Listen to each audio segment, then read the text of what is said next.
Canal Brasil é... O Canal Brasil é fluente em cinema. Respira cinema. Transpira cinema. Pira cinema. É comédia premiada. Drama de sucesso. É um filme que você não encontrava em lugar nenhum. É lançamento imperdível. E o clássico. Que nunca cansa. O Canal Brasil é real. É documental. É aquilo que não querem te mostrar. Acho que você não consegue parar de ver. O Canal Brasil é tudo isso.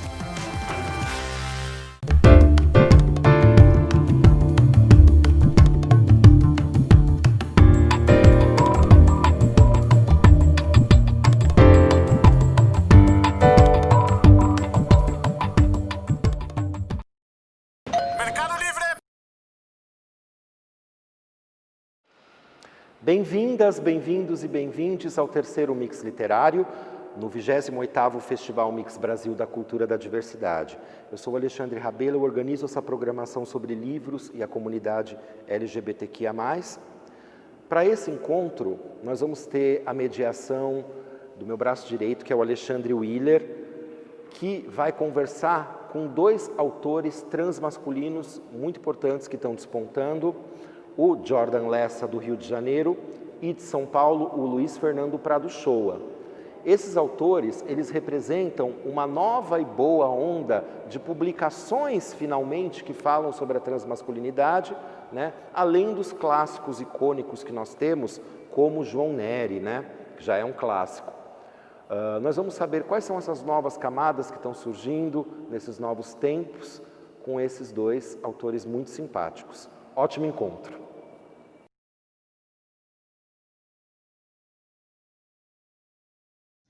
Oi, pessoal. Bem-vindos, bem-vindas e bem-vindes à primeira mesa do Mix Literário 2020. Queria agradecer a todo mundo que está acompanhando o festival e queria agradecer também ao Jordan Lessa e ao Luiz Uchoa, que estão abrindo aqui o Mix Literário nessa primeira mesa comigo. Eu sou Alexandre Willer, estou mediando essa primeira mesa, vou mediar outras mesas durante o festival. Eu sou de São Paulo, eu sou escritor, já tenho 2 livros publicados e participo da organização do festival, ajudando na parte de organização e também mediando essas mesas. A mesa de hoje, ela vai falar sobre transmasculinidades e suas representações na literatura.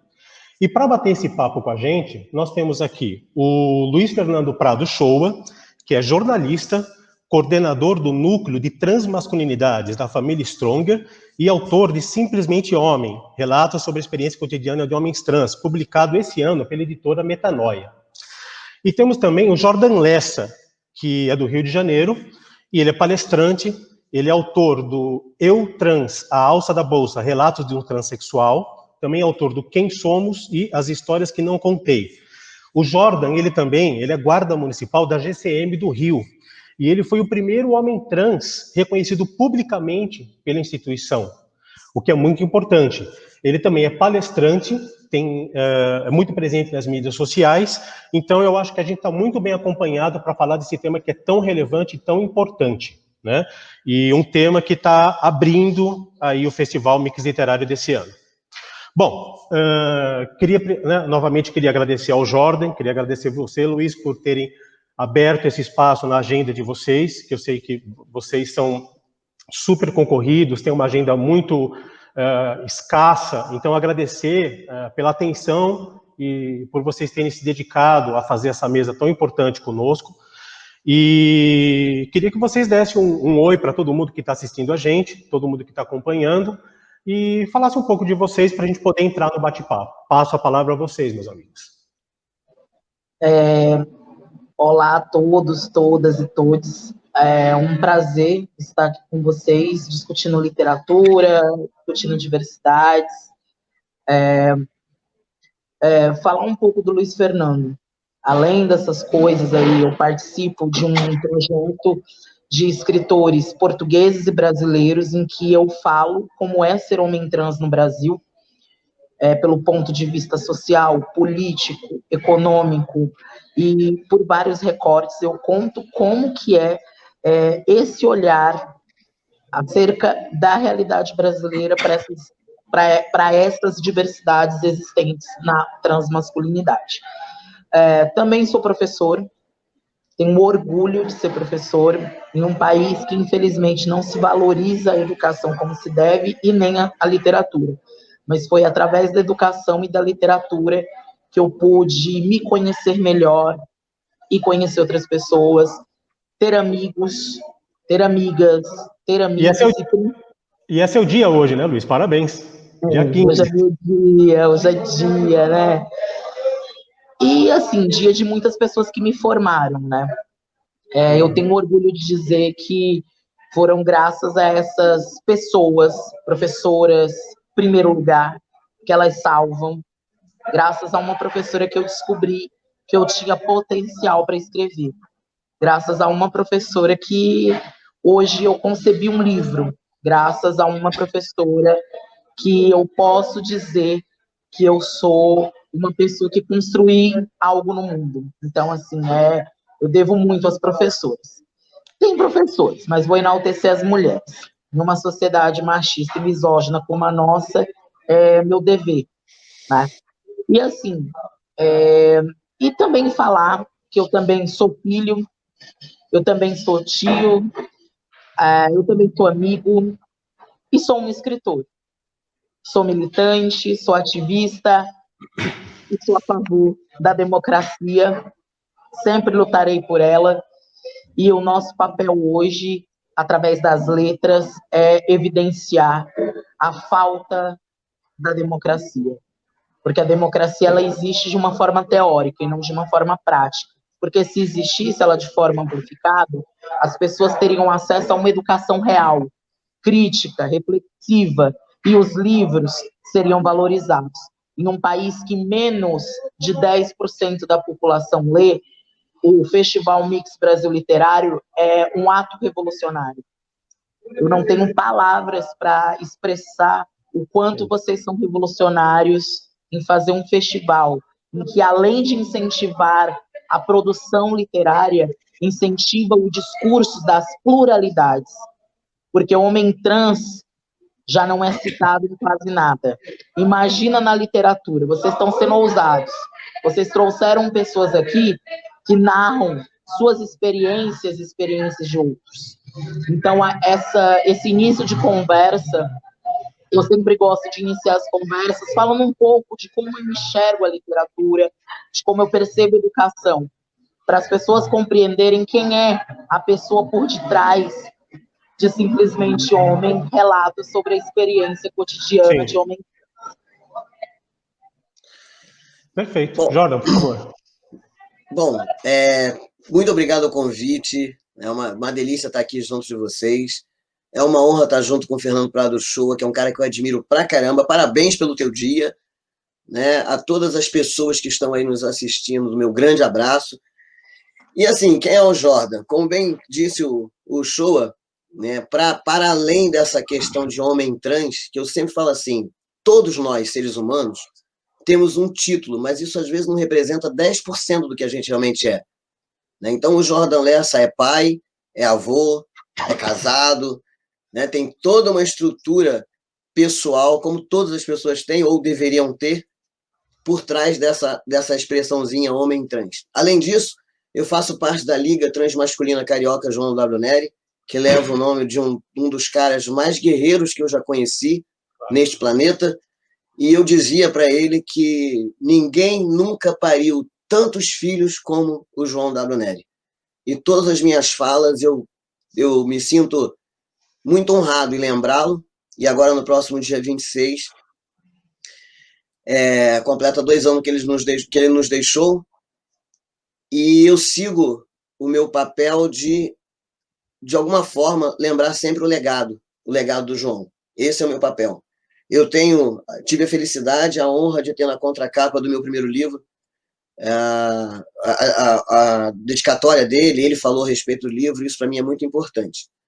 Como o Shoa falou, hoje é dia dos professores, né? Já dei os parabéns a ele, eu quero parabenizar também a todos os professores e professoras que estão aí na luta, que não desistem, porque não é fácil a educação no nosso país, mas eu também queria lembrar, e aí eu faço um contraponto, né? Daqueles professores, educadores que estão aí e que não têm esse olhar plural, que não têm esse diálogo, que não nos enxergam. Hoje eu sou escritor, sou palestrante, sou servidor público da Prefeitura do Rio já há 22 anos, mas foi muito duro chegar até aqui. Eu sou autodidata, porque quando falam de evasão escolar, eu sempre chamo atenção para isso. Evasão é quando você não quer estar no lugar e vai embora. Expulsão é quando você quer estar ali, não se sente confortável e você sai. E no meu caso foi isso que aconteceu lá nos anos 80, quando eu ainda estava, se eu não me engano, 7ª série, e eu não me sentia em condições de continuar naquele ambiente que era extremamente opressor. E dali eu saio de casa, eu saio da escola, eu me torno um menino de rua e passei a ser autodidata estudando nos livros que eu achava no lixo e nas bibliotecas públicas existentes da época. Talvez se naquela época eu tivesse professores que tivessem um outro olhar, isso não tivesse acontecido. Se naquela época eu tivesse professores que dialogassem com a minha família e que de alguma maneira procurassem proteger aquele menor, isso não tivesse acontecido. Então eu quero aproveitar para parabenizar essa parcela que nos ajuda, que nos apoia, que está sempre fazendo um movimento pela diversidade, pela pluralidade, pelos olhares múltiplos, mas eu também preciso deixar esse alerta, porque a gente está vendo uma parcela crescente dessas pessoas que não nos enxergam pelos mais diversos motivos, mas principalmente pela opinião própria. E isso não deve intervir no futuro dessas milhões de crianças, não são milhares nem são centenas, não são milhões de crianças que passam por essa situação aí nesse nosso país. Dito isso, eu quero deixar um agradecimento muito especial ao Mix Literário, como bem lembrou o Fernando. Vocês, nesse momento, principalmente que a gente está atravessando, é extremamente importante, a gente ter esse diálogo, a gente poder trazer essa conversa, trazer reflexões, porque é isso que a gente vai, de alguma maneira, tentar. Eu acho que a gente não consegue mudar de uma hora para outra, mas a gente vai colaborando para que uma mudança, ou pelo menos reduzir danos diante de tudo que a gente está vivendo. O meu muitíssimo obrigado. Bom, queria agradecer, só esse discurso de abertura já foi incrível. Tem material aqui para a gente fazer uma reflexão profunda, não apenas com a sua fala, Jordan, mas com a fala do Luiz Fernando também. Eu que tenho que agradecer por vocês estarem aqui participando dessa mesa com a gente. É um privilégio, uma honra para a gente estar com vocês aqui, nesse espaço. Vamos começar o bate-papo. Então, a primeira pergunta eu queria fazer para você, Luiz. No seu livro, que foi publicado esse ano, sobre vivências, relatos sobre as vivências transmasculinas, qual foi a maior dificuldade que você enfrentou? Porque são relatos muito pessoais, são relatos que tocam a gente muito profundamente, independente, se você tem empatia com o próximo, independente da orientação sexual ou identidade de gênero, são relatos são relatos empáticos. Qual foi a maior dificuldade que você teve? E você conseguiu manter um distanciamento enquanto autor ante esses relatos que são tão fortes e sensíveis, ou em certo momento você teve uma dificuldade em manter um distanciamento e atuar como autor, ou você se viu muito imerso nessas histórias, né? E imagino que não tenha sido fácil ter ganho a confiança das pessoas que abriram suas vidas, né? No livro, que contaram suas vidas e os relatos estão no livro. Como foi todo esse processo para você? Primeiro, o processo ele começa assim, ele começa comigo. Eu fiz uma faculdade de comunicação social, habilitação em jornalismo, isso eu falo em muitos lugares, mas eu não deixaria de trazer isso aqui para vocês. Eu fiz uma universidade que era extremamente preconceituosa. Todo mundo falava para o Luiz Fernando o seguinte: olha, esse curso de comunicação social e jornalismo, ele é curso de gay e de lésbica, olha o curso para você. Eu ficava assim, então, mas eu não sou lésbica. Eu não sou lésbica, então, mas você é lésbica, olha como você é uma mulher que, né? Eu falava, galera, então, já começou errado, eu não sou uma mulher, eu estou dizendo para vocês que eu não sou uma mulher. Estou dizendo que eu, por muito tempo na minha vida, a sociedade me leu como mulher e eu absorvi isso por ignorância, por não saber quem eu era nesse mundo. E aí, na faculdade, começou a minha vida. Lutar pelo nome social, lutar pela ida no banheiro, lutar para ser respeitado. E eu falei assim, Se eu, na universidade, passo isso, deve ter outras pessoas no ensino fundamental, no ensino médio, que são expulsas, como o companheiro Jordan lembra. Nós somos expulsos dos lugares. Nós somos convidados sutilmente a nos retirar. E a faculdade queria fazer isso comigo. Só que eu sou uma pessoa que quanto mais você convida para o Luiz Fernando se retirar, mais eu demarco o espaço. Aí eu digo para você que o meu espaço é aqui. Se você não gosta, meu amor, eu sinto muito. Eu vou ficar. E eu vou resistir.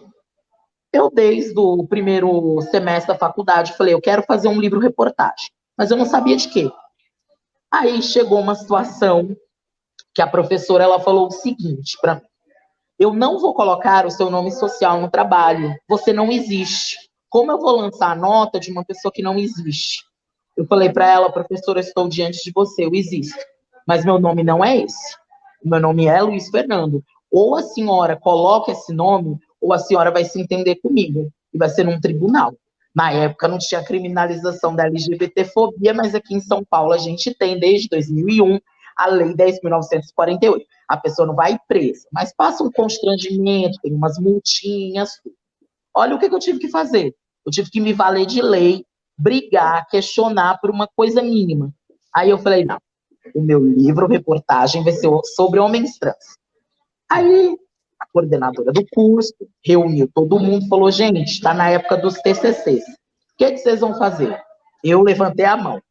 Vou fazer livro, reportagem sobre homens trans. Ela, não, mas você vai falar sobre você. Falei, minha querida, salve, salve, coordenadora, para eu não xingar você, eu vou explicar uma coisa para você. Eu não sou a gênese de homens trans.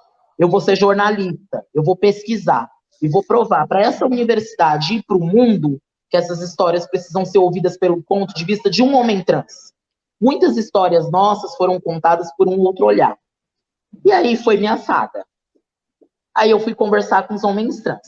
Olha só, eu vou me formar em jornalismo, vou ser um futuro jornalista, eu quero falar sobre você. Eu quero que você conte tudo que a sociedade fez para você. E quem você é. Quem você é além de um homem trans. Se você é pai, se você é avô, se você... quem é você? Quem é você no seu cotidiano? Teve homens trans que choraram, falaram, é a primeira vez que alguém como eu fala comigo. É a primeira vez que alguém que sabe a dor e a delícia de ser um homem trans, porque tem o lado bom também, só o lado ruim. E aí, eu fui entrando na vida dessas pessoas. Eu conversava horas por Skype, WhatsApp, às vezes eu ficava o dia inteiro na casa da pessoa. Às vezes eu dormia na casa da pessoa. Eu fazia as refeições com a pessoa. Eu conversava com as mães, com os pais, com pessoas que eram responsáveis por aquelas pessoas. Eu via em que ponto a relação se desfez e voltou. Com os relacionamentos dessas pessoas, eu vivia a vida dessas pessoas. Por muito tempo. Aí as pessoas perguntam do tal distanciamento. A neutralidade é uma falácia. Nós tentamos ser neutros, igual o sabão neutro, que nem ele é neutro. Nós tentamos, mas nós não conseguimos. Porque são histórias que falam sobre alguma coisa do Luiz Fernando. Falam sobre a impossibilidade de ser. Falam sobre a impossibilidade de amar. Não é que nós não queremos ser, nós não podemos amar. É porque é um corpo não amado, um corpo não querido. Essa corporeidade aqui passa por tantas validações sociais, culturais, e entre outras, que nós nos sentimos o tempo todo presos. É como se você vivesse querendo dizer, olha, eu não preciso de mais uma validação para ser quem eu sou. Olha, me olha como um ser humano. Me escuta. Por favor, me escuta. É um grito de socorro. O livro todo é um grito de socorro. E aí eu me passo a ouvir a história dessas pessoas. E aí eu passei por uma aprovação. Qual foi a aprovação da história? Foi quando eu falei para a coordenadora do curso que eu não abriria mão do meu trabalho de conclusão de curso. Porque ela queria que eu abrisse mão. Ela falou, você é um homem trans, você não vai ter a distância. E eu falei para ela, ninguém se distancia de uma história. Nem Eliane Brum, que é uma das principais referências aí no jornalismo literário. E entre outras, gente, você vivencia aquela história. Quando ela vai escrever um livro, ela, além daquela pesquisa exaustiva que o jornalista tem que fazer, ele tem que viver aquela história. Ele tem que, muitas vezes, morar na casa da pessoa, que ele vai relatar dos perfis, ele tem que acompanhar o trabalho cotidiano, para você entender, além do conteúdo técnico que você queira passar, a emoção, para as pessoas olharem para o outro. O que falta muito nas pessoas é olharem para o outro. Quando o Jordan traz aqui, que nenhum professor, nenhuma professora olhou para ele como uma criança que necessitava apenas de carinho, de afeto, e que ele queria se apropriar daqueles conhecimentos, mas sendo ele, e não sendo mais uma criança que teria que se adequar para ter acesso àquilo, aquilo me dói. É o que eu vivi. Para eu poder concluir uma escola, para eu poder cumprir os meus estudos, eu tive que mentir para mim mesmo. Porque ou eu mentia para poder ter um diploma e poder minimamente ter assegurado algum conhecimento, ou eu seria mais umas estatísticas de homens trans. Então, assim, eu tive que viver essas vidas. Então, eu fiz o apelo para a coordenadora. Eu falei, se eu não puder escrever sobre esse tema, por favor, você pega o meu diploma, você rasgue em 1000 pedaços, me reprove, porque eu não vou abrir mão de contar essas narrativas que não são contadas por ninguém. Porque que livros eu tenho de homens trans? Eu tenho 3 livros, tenho Velhice Transviada do João Nery, Erro de Pessoa, Viagem Solitária, Memórias de um Transsexual 30 anos depois, do João Nery. Tenho A Queda para o Alto, de Anderson Herz. Tenho os livros do Jordan. Tenho o livro do Luiz Fernando. Mas, assim, eu estou falando de uma sociedade que a literatura já existe há algum tempo. Eu falei de alguns exemplos.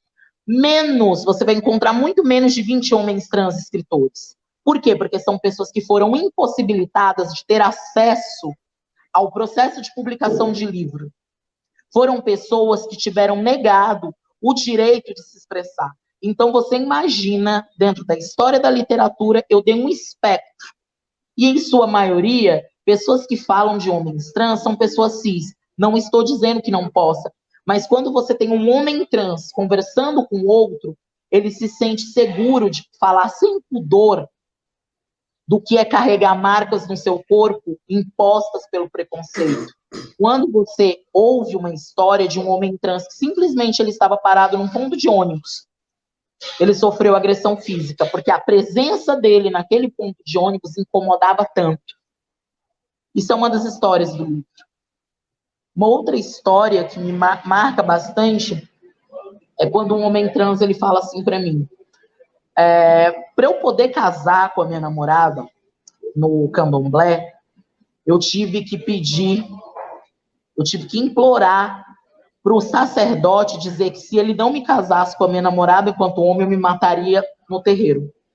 Então, assim, você ver que as pessoas, elas amam com condições. Elas querem falar de diversidade, mas elas não querem expor as cicatrizes, elas não querem se defrontar com o seu pior. Então, quando eu fui escrever um livro sobre homens trans, sendo um homem trans, sendo uma pessoa também com essas marcas, eu me propunha a ouvir. Me magoei nesse processo? Sim, eu chorava, nossa, acabava a entrevista, eu ia fumar, eu fumo de vez em quando, fumava um cigarro, bebia uma cerveja. Luiz Fernando, você não está sendo profissional. Naquela ocasião, eu desabei. Porque aquele processo de desabar diante daquilo me fez criar uma obra que mostra de forma totalmente despudorada o que é ser homem trans em um país que mais mata a população LGBTQIA+, e que não visibiliza esses dados de homens trans. Porque as pessoas falam muito de visibilidade, mas as pessoas não entendem que não é a visibilidade pela visibilidade, é a visibilidade para a criação de política pública. Eu desafio quanto de vocês conhece um homem trans, trabalha com homem trans, lê sobre homens trans e, principalmente, tem um homem trans que admira. Não o homem trans midiático, mas o homem trans do dia a dia, que está no seu trabalho e minimamente consegue levar o fruto do seu trabalho para sua casa. E se ele tem uma casa? Quantos homens trans aí estão nas ruas vistos como lésbicas? Quantos homens trans estão por aí vistos como lésbicas? Eu não estou dizendo que é ruim ser lésbica, mas assim, é ruim quando você não é visível. Porque as pessoas querem um homem trans assim, com barba, com uma aparência masculina, que seja heterossexual e seja branco. Caso contrário, se você for negro, não tiver a passabilidade e ainda for gay, que é a coisa que o Luiz Fernando tem orgulho de ser homossexual também. Por que eu estou colocando tudo isso? Porque o livro é isso. E eu fiz uma coisa muito interessante no livro, que eu gostaria de falar para vocês, que eu fiz um glossário. Porque todo o grupo social tem termos específicos. Eu fiz questão, tá aqui o glossário. Uma outra coisa que eu fiz, para você não ficar perguntando nem para o Jordan, nem para o Luiz Fernando, mas a gente tá safo, a gente responde. Mas tem outros homens trans que não é seu Google Trans. Ai, me conta, como é que fez essa cirurgia? Ai, você fez cirurgia? Ai, como é que é tal coisa? Não, já poupei todo mundo, já coloquei as técnicas cirúrgicas, tanto de mamoplastia, de variados tipos de esterectomia, coloquei medioplastia, coloquei de faloplastia, denuncio no livro que não tem um processo de transparência na fila das cirurgias, denuncio também a falta de amplificação do processo transexualizador, porque um dos pilares do SUS é a universalização, então cai contradição. Porque se eu universalizo, por que em São Paulo eu tenho minimamente alguma coisa e eu vou lá para o sertão? Eu conheço muita gente lá dos sertões que fala para mim, Luiz, aqui nem nome social tem. O meu nome é desrespeitado todo dia. Mas tem uma portaria, mas tem treinamentos. Então, o que está acontecendo? Então, o livro é uma denúncia, ele é um momento de desabafo e é um momento que eu posso dizer à sociedade que eu sou homem trans, pesquiso sobre homens trans e construo, como diz Jaqueline de Jesus, aí, que é uma mulher transexual, que ela fala de transepistemologias.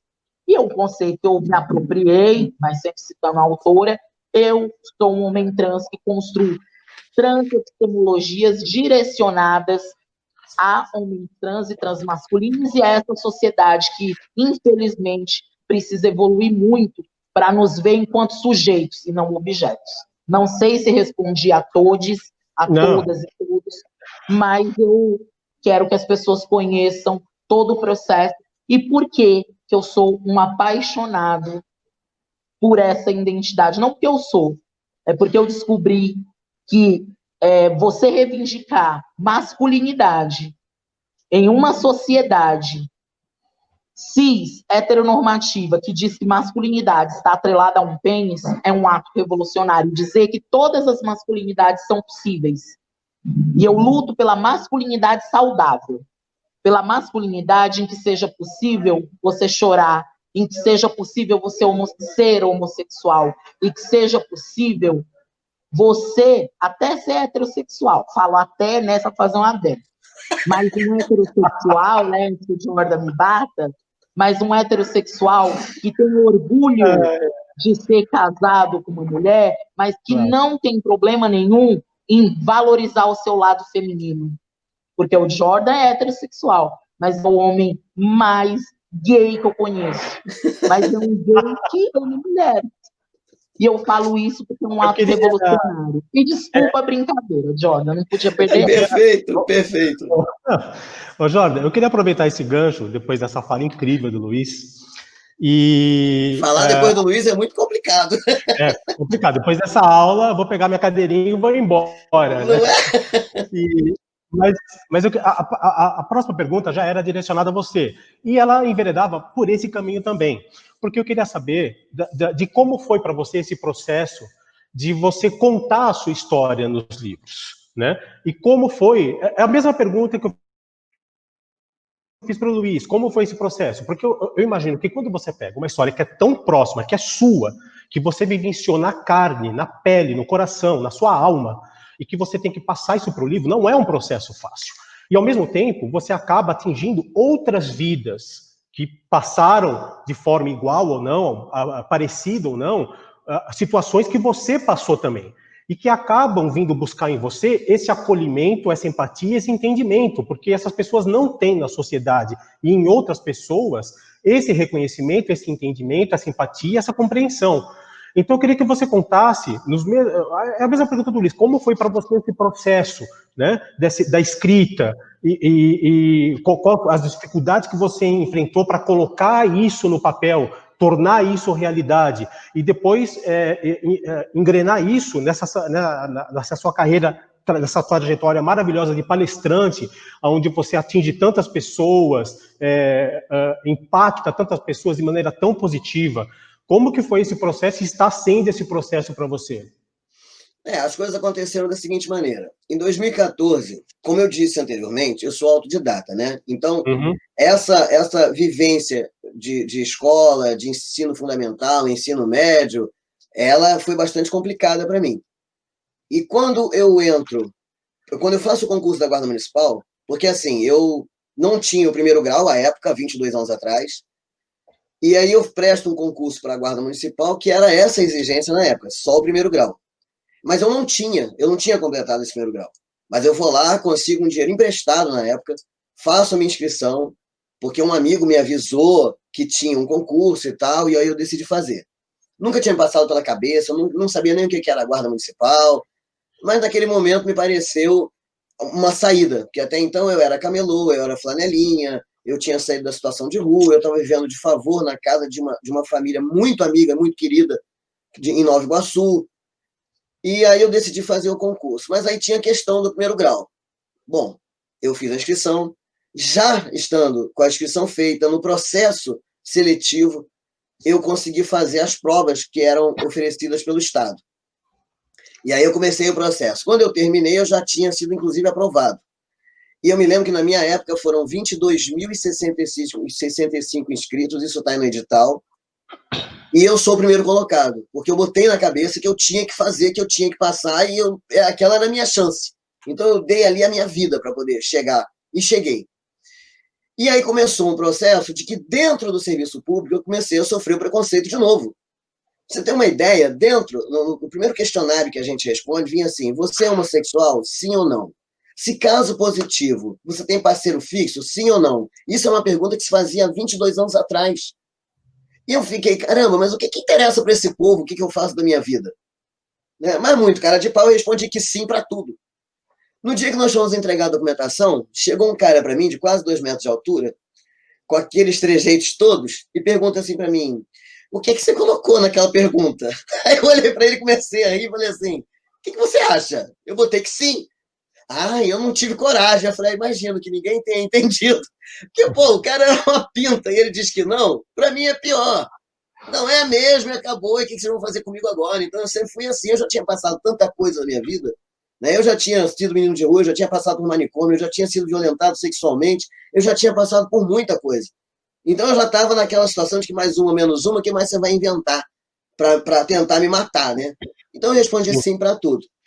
Mas aí durante o curso de formação, eu tive um instrutor que uma vez ele olhou para mim e falou assim, por que você não usa maquiagem como as suas outras colegas?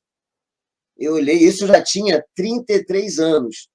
Eu olhei para ele e falei assim, bom, aliás, 31 anos. Eu falei, isso não está escrito no edital. Não está escrito no edital que eu tenha que usar maquiagem. Passou.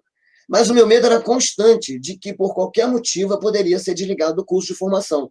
E todo o meu trabalho até ali, todo o meu esforço até ali, não ia adiantar nada. Mas eu consegui, porque eu sempre me coloquei entre os 5 primeiros, e eu consegui ingressar na função de guarda municipal. Durante os meus... até 2014, foi uma pedreira atrás da outra. Eu tenho amigos dentro da guarda, tenho colegas de turma que, quando eles leram o meu livro pela primeira vez, eles falaram assim, cara, a gente sempre te acompanhou. E a gente sempre se perguntava como é que você aguentava tanta coisa. Porque era no vestiário, era de comandante, era de outros colegas, era um inferno. Até me adoecer, tudo que eu passava lá dentro. Quando eu lancei, e aí eu comecei a questionar o meu lugar no mundo, que até então era um não lugar. Porque o meu apelido sempre foi Jô. E assim, quem é a Jô? eu não me via como uma mulher cis, eu não me via como lésbica, eu não me via como homem, eu nunca tinha ouvido falar da palavra transexualidade, então era um não lugar. Quando eu comecei a entender qual era o meu lugar do mundo, e eu devo isso ao João Nery, que foi a partir do momento em que eu conheço o João e conheço a história dele, por isso quando o Shoa fala da importância de você ouvir de um outro homem trans, do seu igual, porque é nele que a gente se espelha, para a gente se entender. Eu ouvir uma história parecida, eu já tinha ouvido antes. Eu tenho uma amiga no Rio de Janeiro, que é a Keitla Valverde, que é uma mulher trans, que em 2010 ela falou para mim assim, Jô, você é trans. E eu disse para ela que não. Ela, não, vou te trazer uma reportagem que inclusive tem um processo no SUS que você pode fazer. E eu neguei. 3 anos mais tarde eu conheço o João e numa noite ouvindo a história dele eu me reconheci. Então, quer dizer, eu ter ouvido de uma mulher trans não foi o suficiente para me reconhecer. Eu precisei ouvir do João para que eu me reconhecesse na história dele. E aí eu acho o meu lugar e começo a pensar, mas peraí, eu não sou o único. À época eu estava com 46 anos. Não é possível que outras pessoas não passem o mesmo que eu passei. Mas como eu não tinha esse preparo literário para escrever, né, toda essa coisa de acadêmica, eu falei, pô, o que eu vou fazer? O que eu mais entendo? Sobre mim. O que eu vou escrever? Sobre mim. Porque é o que eu mais sei fazer. O assunto que eu mais entendo é esse. E aí eu decidi botar no papel. E o processo já tinha começado, mas eu não tinha terminado, porque para mim, escrever esse livro foi encerrar um ciclo. Ele é uma catarse de tudo que eu vivi até o ano de 2013, quando eu me reconheço como uma pessoa transgênero, como um homem trans. Então, eu meio que mesclo ali as situações que eu passei. Por isso que eu falo, eu tenho o privilégio de ter estado dos dois lados da história, porque antes eu sofria todo tipo de preconceito, de machismo, de tudo que você puder imaginar, sendo vítima dele e sentindo na carne a dor do preconceito, do machismo. E hoje eu estou do lado de cá lutando contra exatamente esse machismo, uma leitura social extremamente masculina e dizendo para um outro cara que, pô, você não pode ser assim, ou você não deve ser assim, porque isso dói. Porque olhar uma mulher e cobiçá-la e achar que você tem direito sobre aquele corpo, isso é inadmissível. E aí, pô, mas por que você está falando isso? Você não é mulher. Eu falei, pois é, mas eu tive do outro lado. E eu posso falar sobre isso. Então, isso para mim foi encerrar um ciclo. E foi muito duro. Tem algumas passagens no livro que, por exemplo, em relação ao meu filho, eu gerei um filho que foi fruto de uma violência sexual que eu sofri aos 16 anos. E esse filho foi tirado de mim pela minha mãe. E ela me faz escrever de próprio punho um papel abrindo mão dele. Inclusive, esses dias eu achei o original aqui em casa. E ela me faz escrever que, por eu não ter condições morais e financeiras, eu abri a mão dele para que ela o educasse. Aquilo ali eu fui obrigado a fazer, porque ela me expulsou de casa, tirou ele de mim, ela falou, olha, você sai e meu neto fica, e me dá esse papel para escrever. Ela dita para mim o que eu vou escrever, eu tinha 17 anos e estava completamente desamparado. E aí eu escrevo esse papel. Durante a pesquisa de documento para poder escrever o livro, eu encontrei um papel do juizado de menor, se não me engano, aonde ela, em uma semana depois, exatamente, de ela ter me feito escrever esse papel abrindo mão do meu filho, ela consegue a guarda do meu filho na justiça. Ou seja, na minha cabeça, isso doeu muito, eu chorei horrores, porque só então eu entendi que aquilo tudo tinha sido premeditado. Porque em uma semana você não conseguiria isso.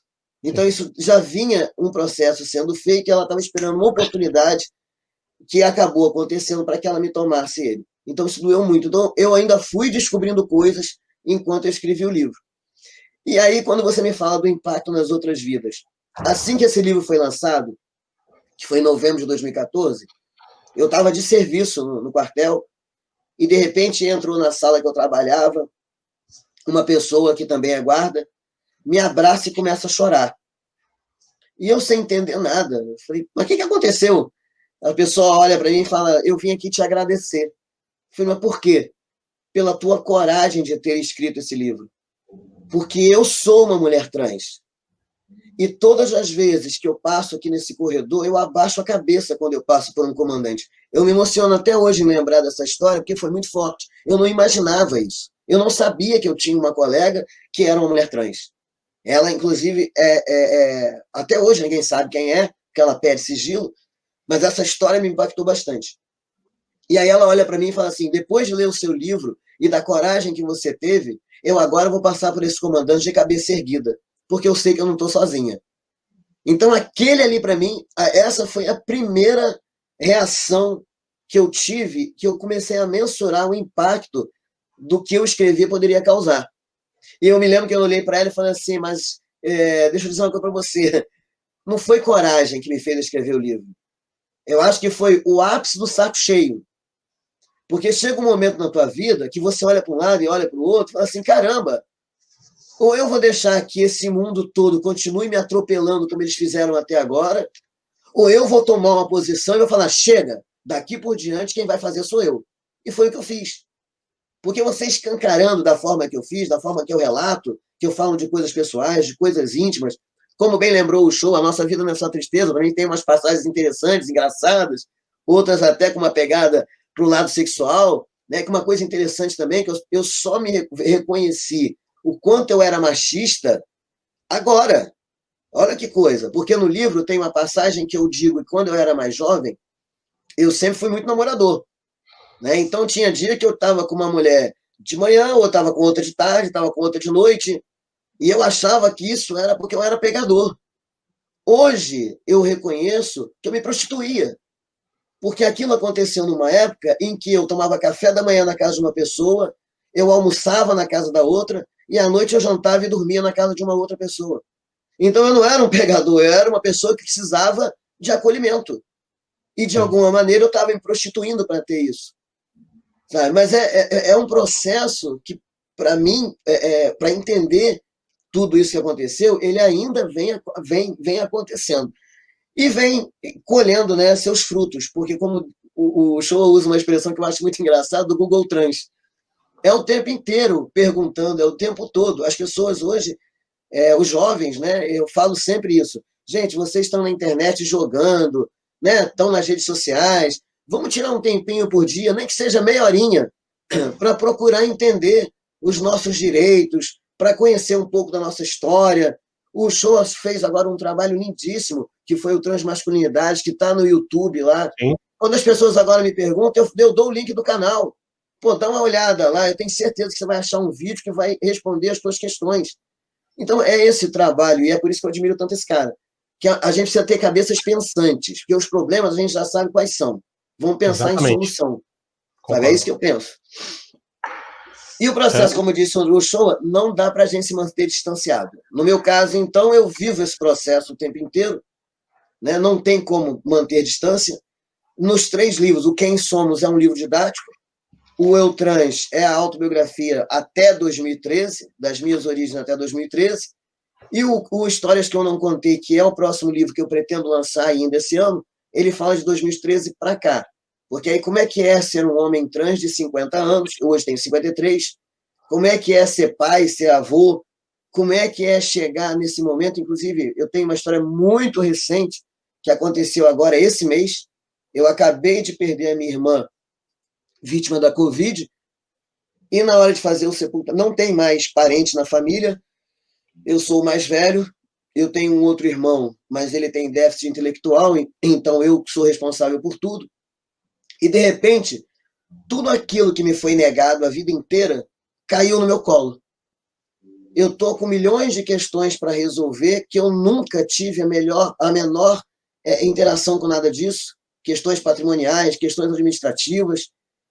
E no meio desse turbilhão todo, aconteceu uma coisa que eu gosto, eu sou palestrante para isso, para levar essas informações para fora.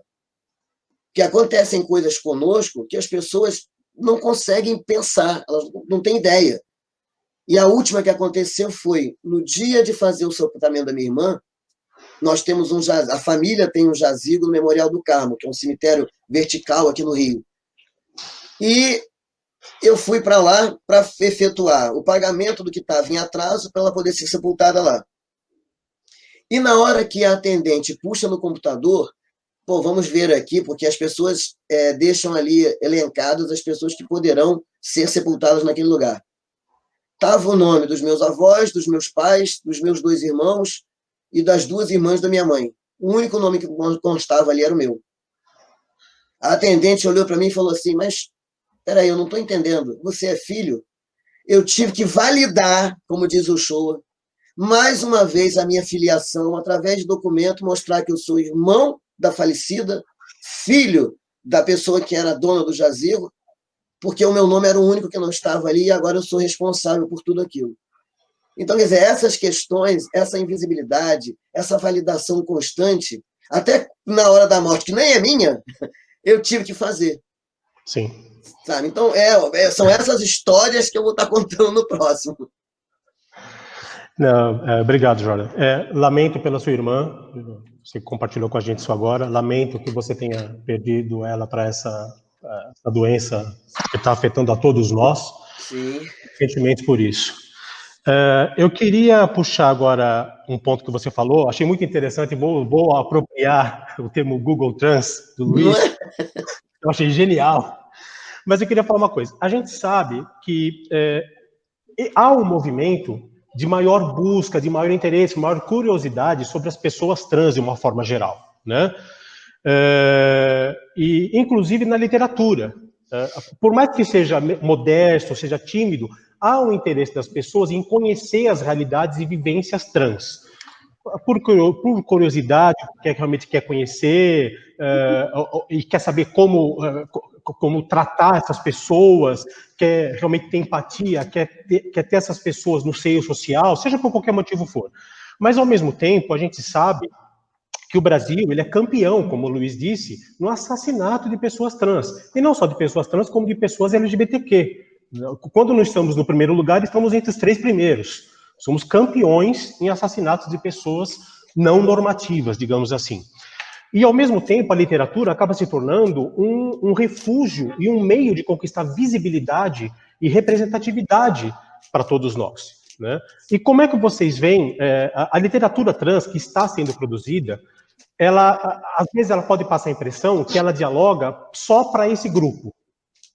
O que não é ruim, porque essas pessoas precisam se sentir representadas e se sentir identificadas em histórias, na literatura. Mas o que vocês acham que falta para a literatura feita por pessoas trans ultrapassar essa barreira e chegar nos outros públicos? Não apenas no público heteronormativo, mas nos outros públicos que compõem o LGBTQIA+, que muitas vezes torcem o nariz ou acham que literatura feita por pessoas trans não existe, ou que é uma literatura de segunda classe. Como é que vocês enxergam isso? Primeiro você tem que pensar o seguinte, né? Vamos pensar, a gente sempre tem que fazer uma coisa que as pessoas têm uma certa resistência. Mas, agora que estou graduando em filosofia, e passo a me valer de Nietzsche, porque Nietzsche foi buscar na genealogia da filosofia para construir sua própria epistemologia, vou me valer de Nietzsche nesse momento. Vamos pensar na gênese dessa nossa sociedade judaico-cristã, em que quem escreve, quem está exposto na rua? O homem cis, dito heterossexual e branco de preferência. Esse dita as regras. Aí, essas pessoas lidas, fecha aspas, abre aspas, como subalternos, passam também, conforme passar o tempo, a se empoderar e falar, não, eu também vou escrever, eu também vou falar sobre mim, isso incomoda. Nós incomodamos porque a gente não quer mais ser objeto de estudo. Nós queremos ser sujeitos da nossa própria epistemologia. Nós queremos estar nas universidades, lugar que nos foi negado por muito tempo. Queremos estar nas escolas, queremos estar na política, queremos estar nos lugares porque somos pessoas, também temos muito a contribuir. E quando a gente pensa em literatura, a gente pensa que literatura é algo só para documentar fatos. Literatura não só documenta fatos, mas literatura possibilita transformações de consciência. Então imagina o homem cis, heterossexual, perdendo o seu lugar ao sol, segundo ele. Ele não é mais o ponto hegemônico da curva. ele vai ter que lidar com a diversidade, com a pluralidade de discursos, e vai ter que discutir com um homem trans como eu, como Jordan, e vai ter que dizer no que ele é especial. Ele vai descobrir que só teve mais acessos e privilégios, e que nós somos especiais, porque nós mudamos toda uma lógica social. Não no sentido de que somos super, não, mas no sentido de que nós ressignificamos a tragédia das nossas vidas, e de que nós tivemos força para usar a dor como motor para transformar consciências. Então, quando a gente pensa nesse tipo de coisa, a gente passa a entender que a literatura que nós produzimos não é que ela é inferiorizada, é porque nós temos que mudar a consciência social. Porque, por exemplo, as pessoas adoram falar que existe literatura feminina em pleno século XXI. Tem o setor de literatura feminina. Ora, vejam, literatura deveria ser literatura, mas o mercado literário, por questões comerciais, enfim, segmenta, coloca literatura isso, literatura aquilo, enfim. Só que a gente tem que entender que a literatura trans, ela está embrionária, não que ela é embrionária, ela está embrionária pelo simples fato, onde a maior parte da população está. Não é nas escolas, não é nesse lugar escola, não é nesse lugar universidade, não é nesse dito lugar. É onde? Que lugar é esse? Na marginalização social. Porque nós somos um corpo condenado à marginalização. Porque nós lutamos o tempo todo contra essa hegemonia de gênero, contra essa hegemonia que diz que gênero só existe de uma forma cristalizada. Porque nós ousamos fazer isso, nós não temos nenhum lugar social. E quando eu, Jordan, outros homens trans dizem não, eu vou escrever a minha experiência, a experiência de outros, a gente está dizendo não. Literatura trans está nessa contramargem, mas ela é uma possibilidade de transformação. Porque quando as pessoas pensam, por exemplo, a literatura trans é vista como algo menor. Não, não é que ela é vista como algo menor. Tudo que pessoas trans fazem é visto como algo menor. Porque as pessoas só nos chamam para falar de gênero e sexualidade. Olha lá quando chamam. Mas, por exemplo, o Jordan, ele é palestrante de outras áreas. Eu também converso de outras áreas. Por que não nos chamam para pautar política, para pautar educação e para pautar principalmente uma coisa? Sensibilidade. Porque nós fomos vítimas da falta de sensibilidade, da falta do outro nos olhar como humanos. Porque se eu não sou humano, por que eu produzo literatura, se literatura é só para os dignos humanos? Quem é você, Luiz Fernando, para estar no mix literário? Você só escreveu um livro falando de pessoas que não são pessoas. Para algumas pessoas é uma afronta eu estar aqui. Mas eu digo a elas que todo ser merece ser ouvido. E que o conceito de humanidade que você pensa que é válido, ele está tão inválido porque você é machista, você é misógino e você não consegue amar a pluralidade existente na humanidade. E você não consegue entender que a literatura ela não tem só um segmento e ela não é composta por hierarquizações. Existem bons e maus livros de acordo com gosto, de acordo com critérios, mas não de acordo com aquele que escreve e não de acordo com a mensagem que ele queira passar. Eu luto para pessoas trans escreverem, sabe como? Dizendo a elas, utilizem a internet, mesmo que você não tenha o melhor português do mundo. Não vamos ser elitistas linguísticos, vamos incentivar as pessoas, mesmo com seus erros e acertos, a escreverem. Não vamos ser aquele fiscal de língua portuguesa nas redes sociais. Vamos ajudar as pessoas a tornarem novas narrativas possíveis. E se você quer ajudar uma pessoa trans, pegue na mão. Olha, eu posso te ajudar a melhorar seu texto, mas não tolir a mensagem da pessoa. Porque eu fui muito tolido. Muitas pessoas não queriam que eu falasse sobre homens trans. E eu falei, porra, é o assunto que eu vou falar. Sabe por que é o assunto que eu vou falar? Porque é um assunto que não é debatido. Então, esse lugar da literatura, com toda essa minha explanação, é dizer, ele é nosso. E não existe literatura maior ou menor. A literatura diversa, eu vou colocar a literatura diversa aqui, sabe por quê? Porque nós somos além de letras. nós somos crianças, que eu não nasci adulto, tá? Nós somos crianças, nós somos adolescentes, nós somos adultos e nós somos idosos. Estou falando de homem trans. Nós somos heterossexuais, nós somos homossexuais, bissexuais, pansexuais, nós somos brancos, nós somos negros, nós somos pessoas com deficiência. E nós somos uma coisa muito legal. Gente. Pessoas. Nós somos pessoas. Nós somos capazes. E nós vamos seguir produzindo literatura. É isso que eu queria dizer.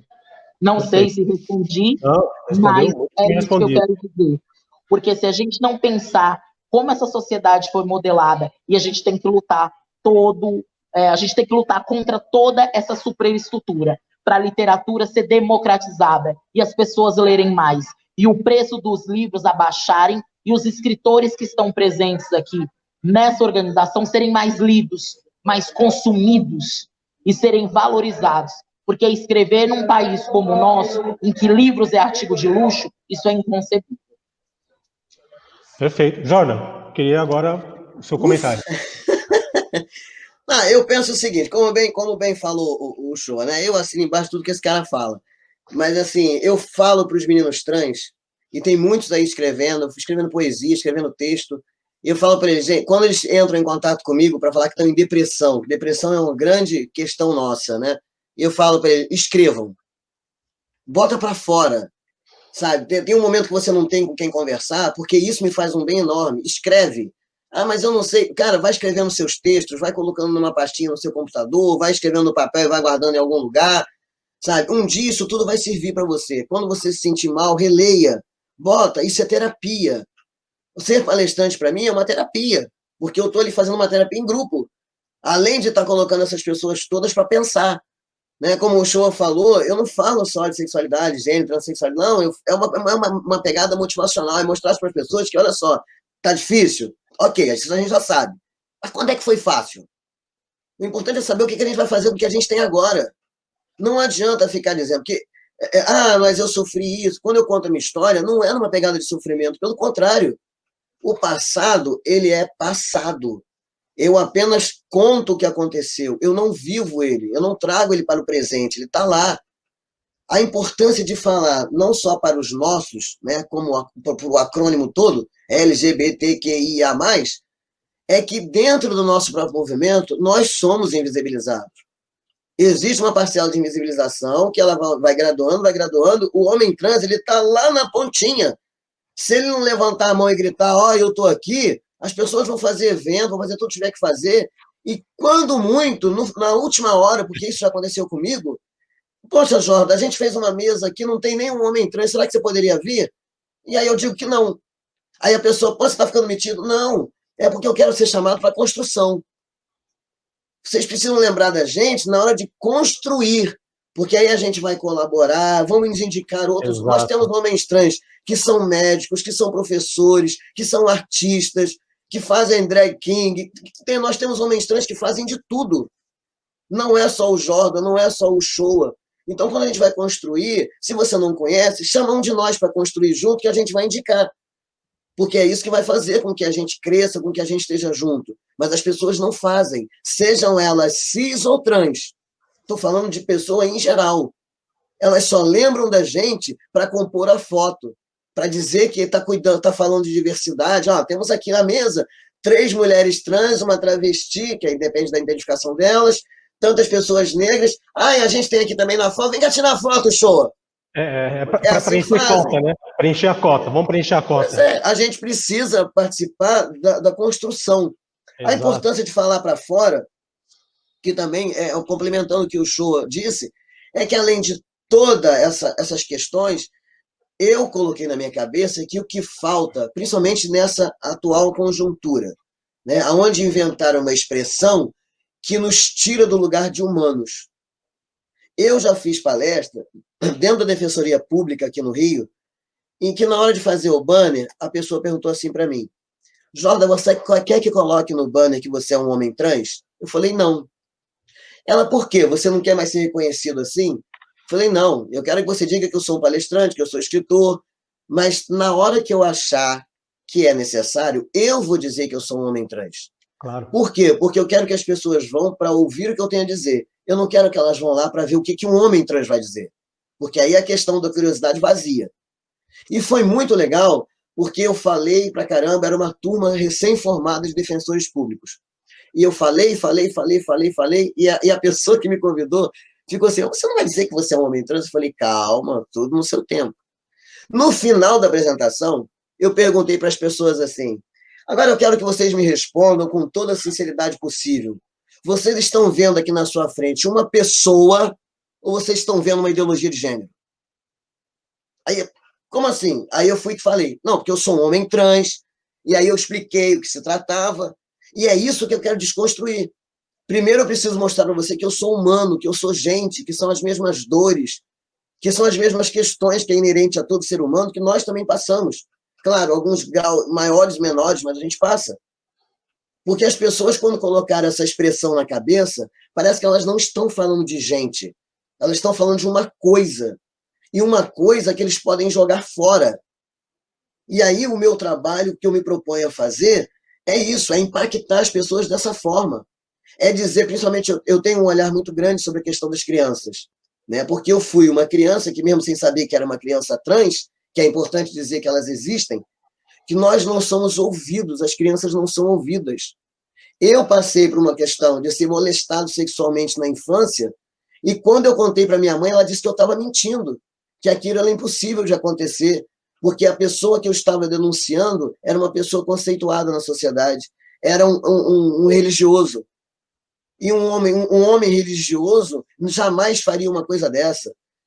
E aí, quando eu conto essa história e trago esse olhar, que as pessoas, pô, mas aí é uma criança, tem que ter cuidado e tal, e aí a pessoa vai se envolvendo. No final, quando eu digo para ela, pois é, eu sei de tudo isso porque eu sou um homem trans.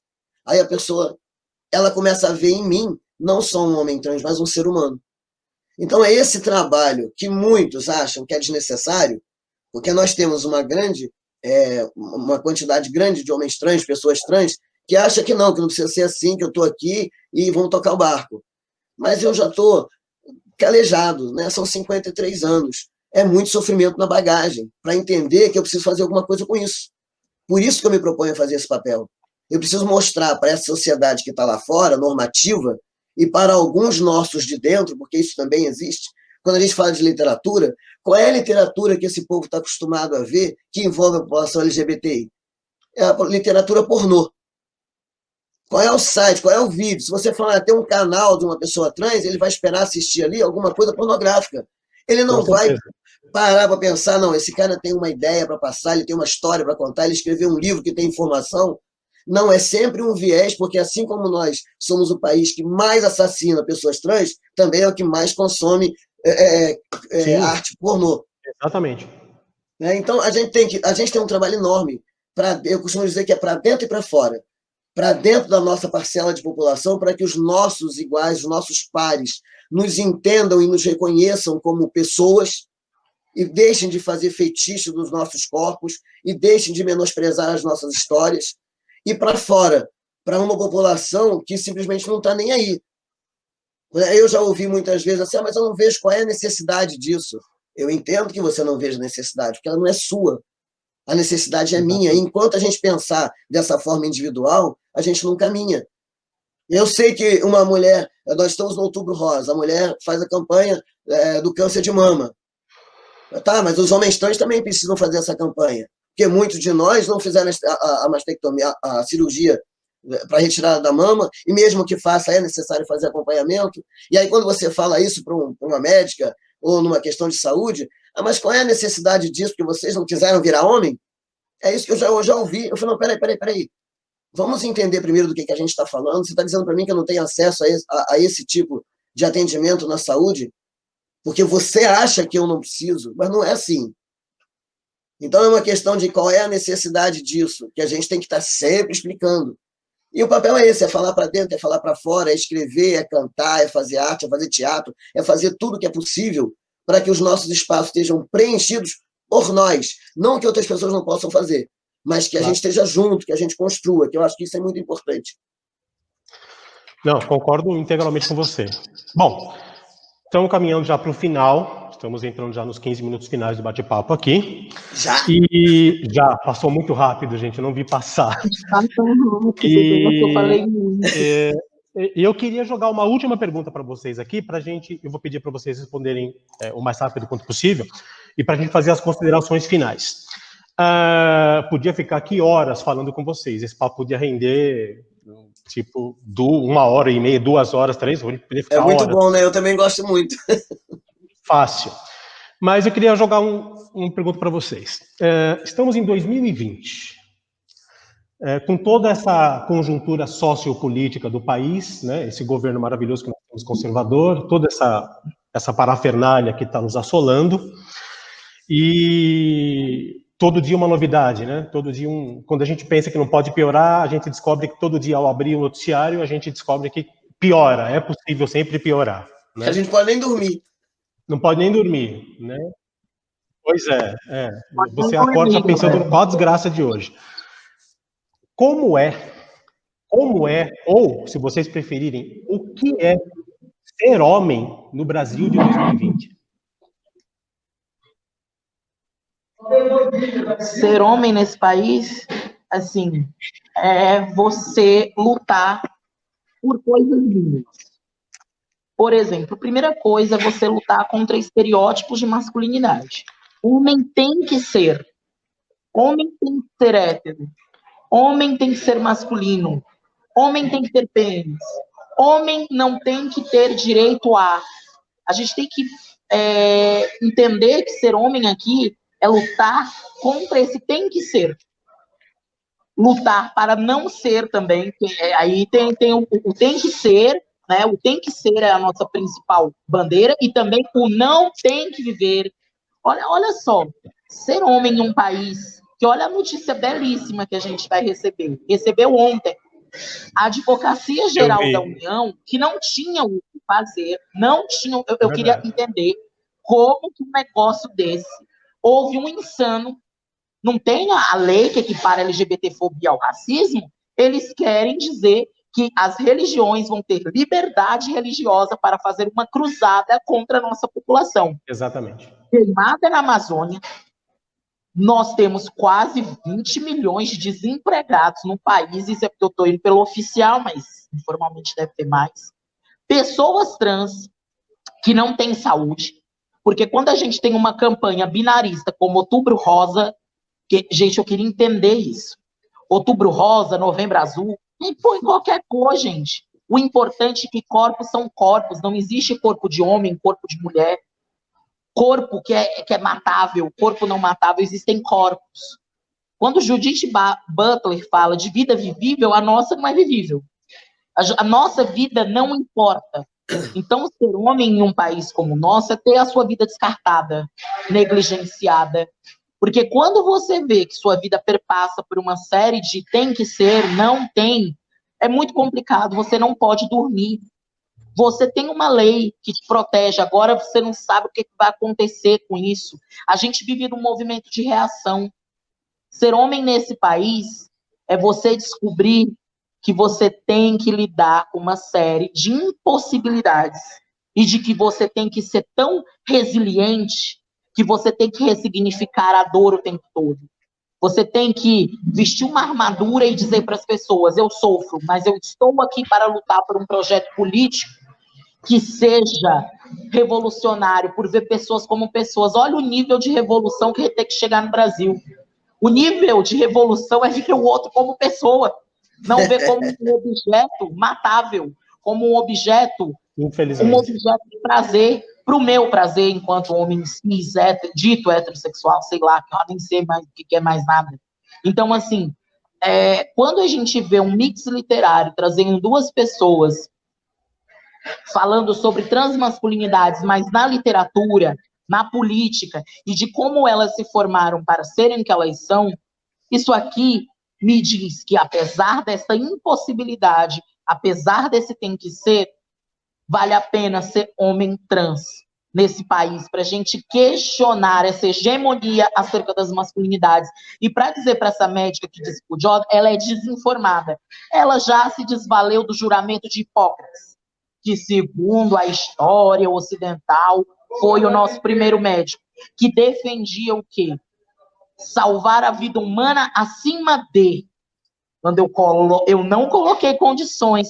Se o homem trans está dizendo para você que ele tem que ter a questão da mamografia, apesar da mamoplastia masculinizadora, ele é um corpo que diz, você tem que simplesmente, no seu papel de profissional da saúde, sim, senhor, não entendo, vou passar a entender.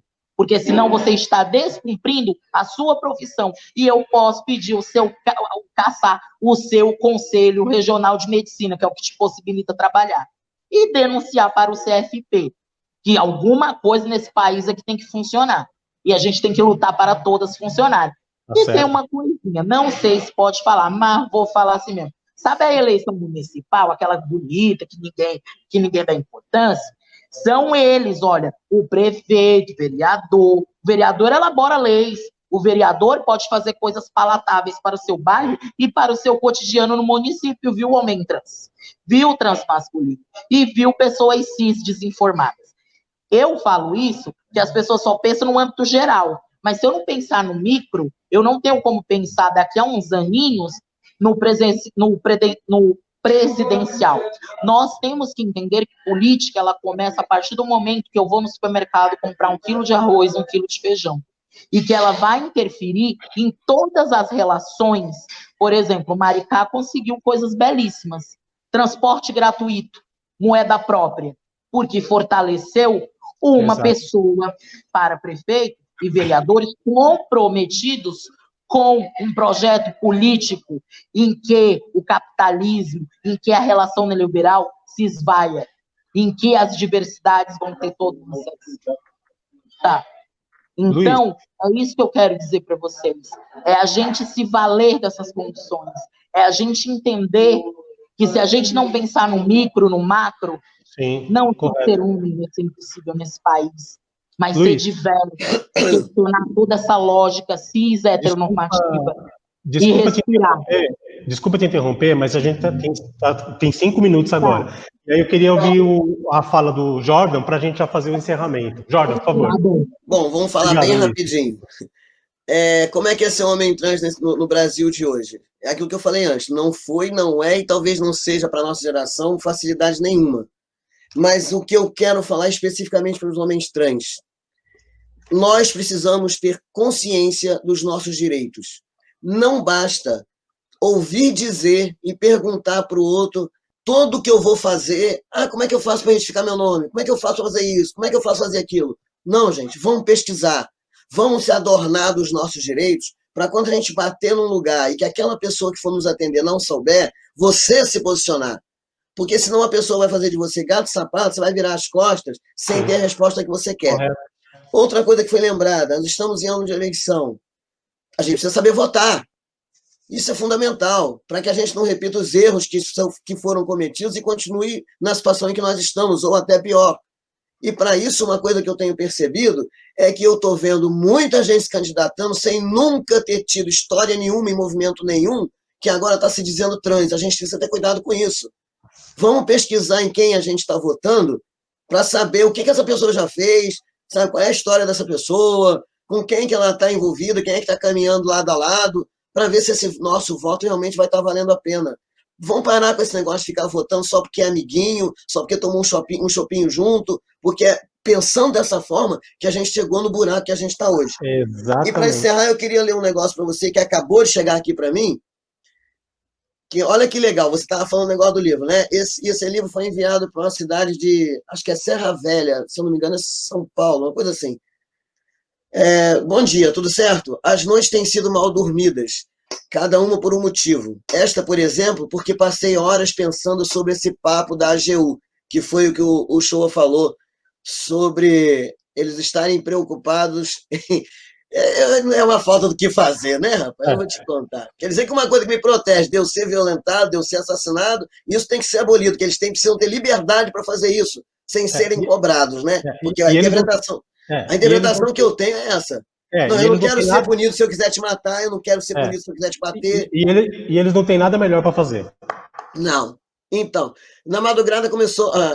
Estou, por exemplo, passei pensando sobre esse papo da AGU. Na madrugada começou uma chuva gostosa, o que é ótimo, mas aumentou a melancolia. Pouco depois saí para ir na cidade. Moro em um sítio a 7 quilômetros do centro. Aqui uso caixa postal no correio, não temos entrega de correspondência. E lá estava o que me levou às lágrimas: o seu livro e a sua dedicatória. Essa é acabou de chegar aqui para mim pelo Zap agora, é uma senhora que faz parte do Grupo Mães pela Diversidade. Se eu não me engano, ela é do interior de São Paulo. E é aquilo que a gente estava falando no início, como é que o livro impacta? Todo dia tem alguém lendo alguma coisa, todo dia tem alguém linkando algo que aconteceu no passado com o que a gente está vivendo hoje, que infelizmente parece que está tudo muito recente. Eu hoje estava lendo o livro do O Que É Isso, Companheiro, do Fernando Gabeira. Nossa, ele parece que foi escrito semana passada. Sabe? Se você olhar a dinâmica de como tudo aconteceu em 64, a gente está vendo isso tudo outra vez. Então, o que a gente precisa fazer é o que eu sempre disse: existir é a melhor forma de resistir. Quando alguém pensar em tirar a própria vida, eu gosto sempre de falar disso, pensa ao contrário, porque é existindo que a gente incomoda. Morrer só vai fazer parte do projeto que está aí. Porque é isso, ele está sendo feito para que a gente chegue nesse ponto de tal desespero que pensa em tirar a própria vida. Então, resistindo e incomodando é que a gente vai ter alguma chance de mudar de novo esse jogo. Não sei quanto tempo vai levar para a gente consertar o estrago que está sendo feito nos últimos anos. Mas já fizemos isso antes. E a gente precisa continuar para fazer de novo. Talvez não seja mais para a minha geração, mas eu tenho um filho, eu tenho um neto que o mês que vem vai fazer 3 anos, tenho um outro neto agora que está com 3 meses. É esse legado, assim como o João deixou para mim, assim como aqueles que vieram antes de nós deixaram para nós, porque houve uma época que fazer o que a gente está fazendo aqui, por mais que seja uma ousadia, era impensável naquela época. Então, nós devemos o dia de hoje a todos aqueles que vieram antes de nós. E nós somos os precursores daqueles que estão por vir. Então, é isso que a gente precisa pensar. É isso que a gente precisa ter na cabeça quando a gente olha no espelho e fala assim: não, eu sou um homem trans. E ser homem, para mim, é importante também. Não é pelo o órgão que você tem ou deixa de ter entre as pernas. Homem, para mim, vem de hombridade, vem de dignidade, vem de responsabilidade. É isso que a gente precisa ter. Então, ser homem no Brasil ou em qualquer lugar do planeta é isso para mim. É isso. Bom, gente, chegamos ao final da mesa. Só uma perguntinha. Luiz, você não trouxe teu livro, não? A gente tinha que mostrar a capa do livro. Não, menino, o que aconteceu? O meu livro, a minha mãe está lendo meu livro. Minha mãe agora está lendo meu livro. Então, como a minha mãe agora está se abrindo para a diversidade aos poucos, deixei a minha mãe ler. Quando a mãe lê o livro, é um negócio sério. A coisa é séria. Eu vou deixar aqui, se vocês não viram a capa do meu livro, está aqui. Por favor. Maravilhoso. E aí depois tem os contatos, se vocês quiserem, eu mando tem os contatos, e aí o meu está disponível na Metanoia. Relatos, simplesmente homem, porque é uma provocação. Eu aproveito e faço as considerações finais, vai ser rápido, a lei não vai precisar me cortar, porque a gente tem uma intimidade tão pelo Brasil aqui, por isso que a gente se ama. Agradecer ao Jordan por ter aceito esse desafio de debater transmasculinidades, literaturas e afins. Eu que te agradeço, Gatão. É minha vida. Agradecer toda a galera da produção, do Mix Literário, que está aqui fazendo essa mesa ser possível. Os 2 Alês, né? O Ale Rabelo e o Ale Viller, que eu sou apaixonado por eles, eu tenho loucura por esses 2. São escritores e são cidadãos conscientes de que a literatura exerce um importante papel de crítica social e se partem do princípio freiano que educação transforma pessoas, que transformam o mundo, né? E, assim, agradecer todos, todas e todos. E homens trans e transmasculinos existam, porque simplesmente essa existência é algo revolucionário, e vocês vão ter que dizer, simplesmente homem, eu sou homem apesar de todas as exposições, porque a minha masculinidade, ela advém da minha essência. E com isso eu vou ocupar todos os espaços políticos e sociais, porque a gente vai combater todas essas opressões, estando nos lugares. Muito obrigado por tudo. Jordan, vou deixar você se despedir e aí eu encerro.